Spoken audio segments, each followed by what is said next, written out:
মানে আমরা জানি হচ্ছে চট্টগ্রামের সর্ববৃহৎ কাটা কাপড় কিংবা যে কোনো কাপড়ের মার্কেট বলতে গেলে আমরা জানি হচ্ছে চট্টগ্রামের টেরি বাজার। এই টেরি বাজারে পাওয়া যায় না এমন কোনো কাপড় নেই বলেই চলে। এখান থেকেই ঢাকায় যায় কিংবা ঢাকা থেকেও কিছু কাপড় এখানে আসে। কিন্তু টেরি বাজারে আপনার এক্সপোর্ট ইম্পোর্ট বলেন এবং লোকাল বলেন সব মাত্রাই এখানে যোগ আছে। সেক্ষেত্রে এই টেরি বাজার প্রতিষ্ঠাকালীন একজন সদস্য আপনি। আপনারা এই টেরি বাজারের যে বাজার এটা আপনারা স্থাপন করেছেন এবং সেখানে আপনার হাত রয়েছে আমরা যেটি জানি। তো সেই ক্ষেত্রে এখানে নির্বাচন পরবর্তী আপনি বারবার এখানে সাধারণ সম্পাদক ছিলেন এবং এটা খুবই দক্ষতার সাথে আপনার দায়িত্ব আপনি পালন করেছিলেন। সামনে আবার নির্বাচন, বারবার আপনি নির্বাচিত হন এই টেরি বাজারে। সাধারণ সম্পাদক পদে আপনার প্রতিদ্বন্দ্বী কেউ ছিল না এবং আপনি যখন সাধারণ সম্পাদক নির্বাচন করেন এবং আপনি ছাড়া কেউ হয় না এখানে, সেটার আসলে রহস্যটা কি? আসলে ধন্যবাদ আপনাকে।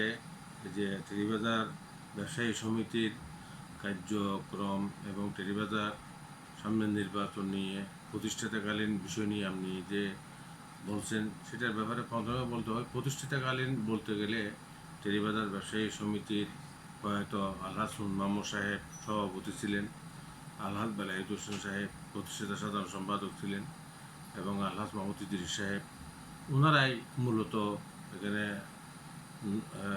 আমিন মামা, লিয়াকত ভাই, রাজ্জাক ভাই, আরও এরকম অনেকে এই প্রতিষ্ঠাতাকালীন সময় থেকে এই সমিতির হাল ধরেছেন। এখানে মূলত সমিতির প্রতিষ্ঠিত বিভিন্ন ব্যবসায়ী এবং কর্মচারীদের নির্যাতনের কারণে, বিভিন্ন হয়রানির কারণে এই টেরিবাজার ব্যবসায়ী সমিতিতে প্রতিষ্ঠিত হয়।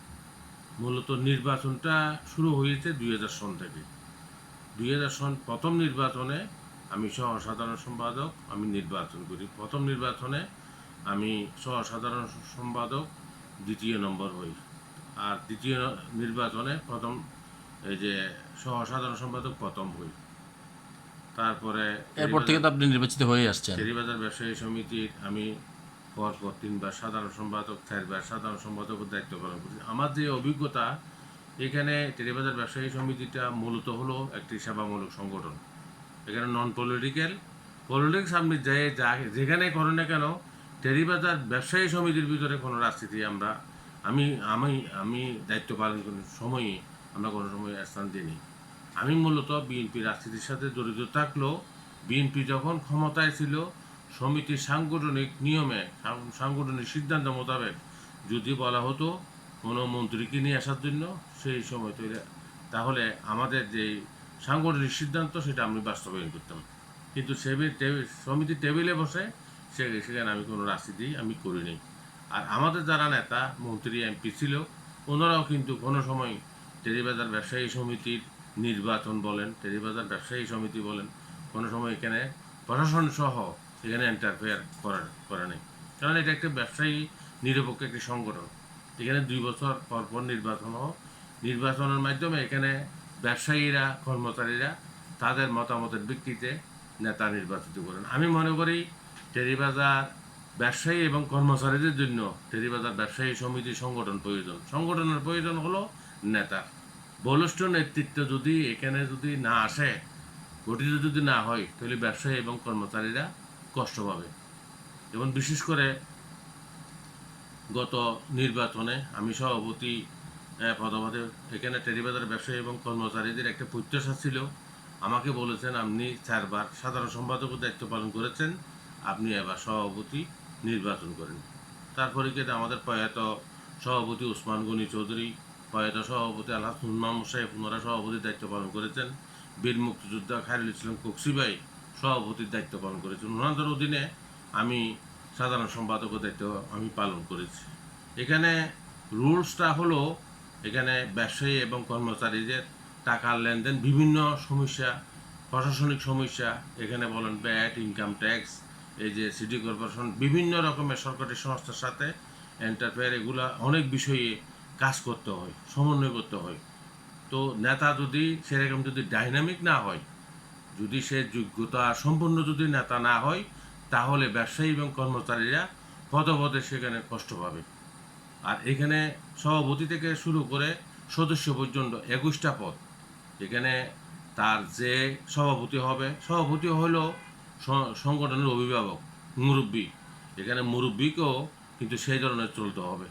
এখানে সব কিছু ম্যানেজ করে আপনার যদি চলতে যদি না পারে, সেখানে বিপর্যয় ঘটবে এবং সংগঠন ক্ষতিগ্রস্ত হবে, সংগঠন দুর্বল হয়ে যাবে, নেতৃত্ব মধ্যে আঘাত চলে আসবে। আমরা আশা করি আগামী এই টেরিবাজার ব্যবসায়ী সমিতির নির্বাচন হয়েছিল আজ থেকে 31শে মার্চ, যেটা 2023-এর দিকে। আজকে টেরিবাজার ব্যবসায়ী সমিতির নির্বাচন হয়েছে 2 বছর 3 মাস গত হয়ে গিয়েছে। এখনো পর্যন্ত তারা নির্বাচনের শিডিউল কিন্তু এখনো ঘোষণা করেন। ব্যবসায়ীদের মধ্যে একটা চাপা ক্ষোভ সৃষ্টি হচ্ছে।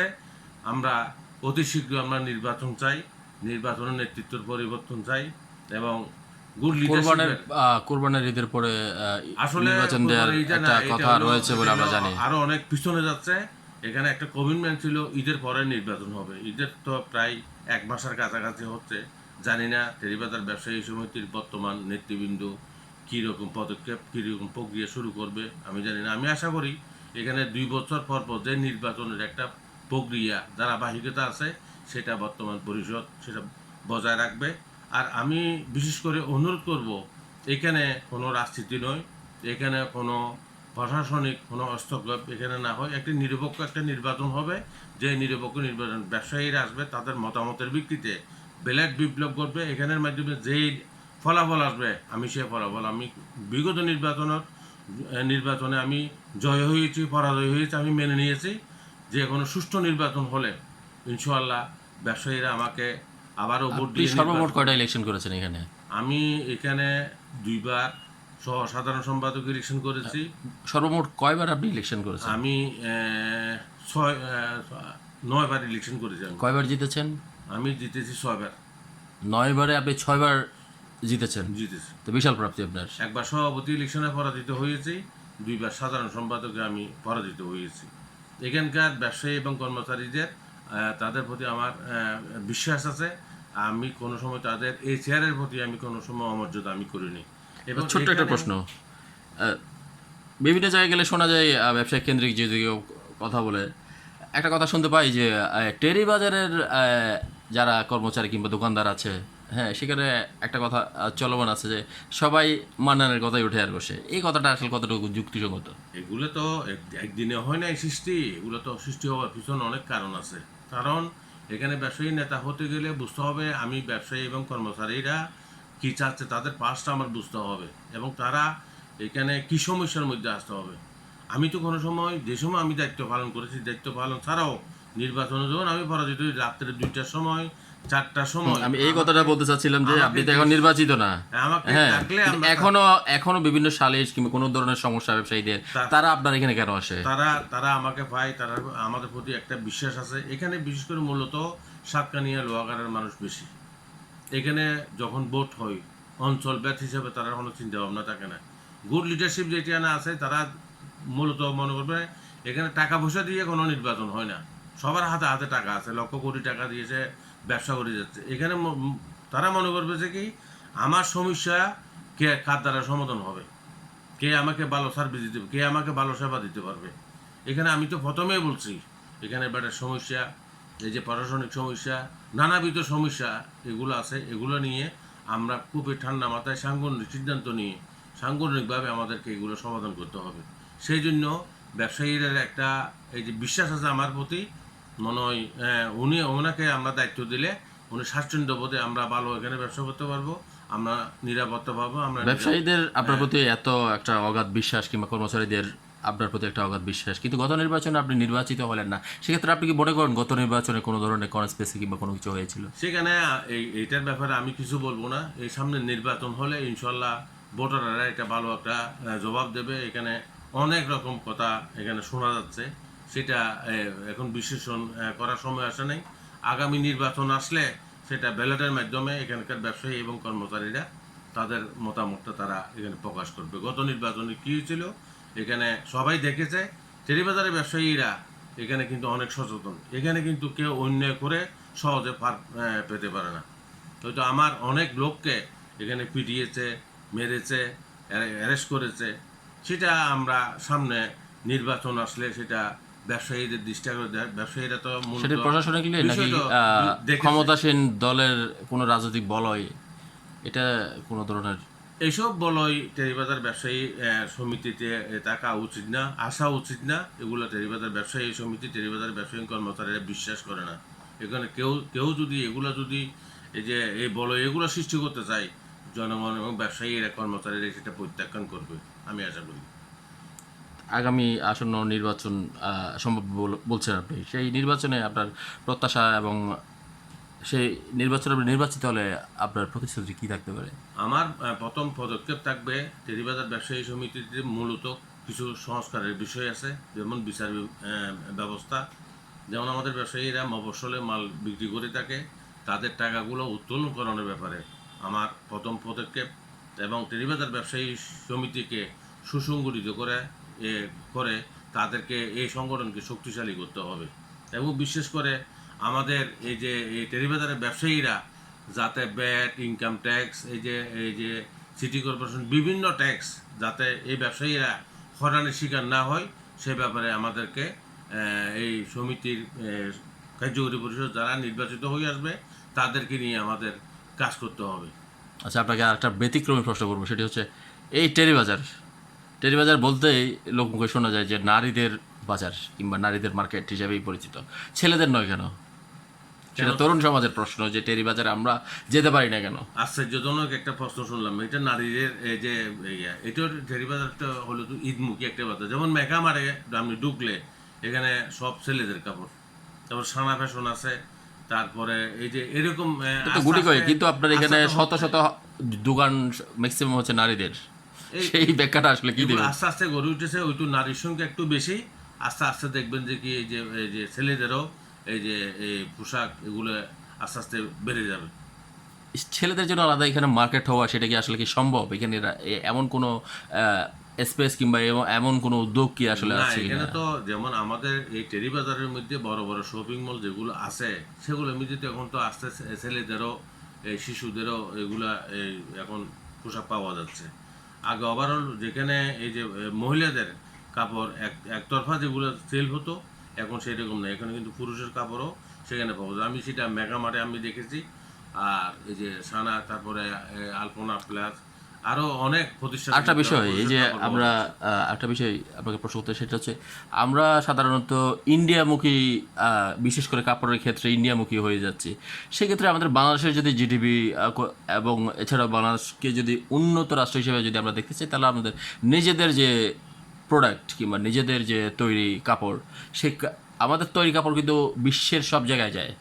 সেই ক্ষেত্রে এই যে আমদানি করা, বিশেষ করে ইন্ডিয়া থেকে, সেই আমদানি নির্ভরতা আসলে আমাদের কতটুকু বাড়বে নাকি সামনে কমার কোনো সম্ভাবনা আছে? আসলে রিয়াত, আমি একটা কথা বলি, এখানে ইন্ডিয়ান একটা কথা এখানে বলা হচ্ছে, থাইল্যান্ডের একটা কথা, বিদেশি।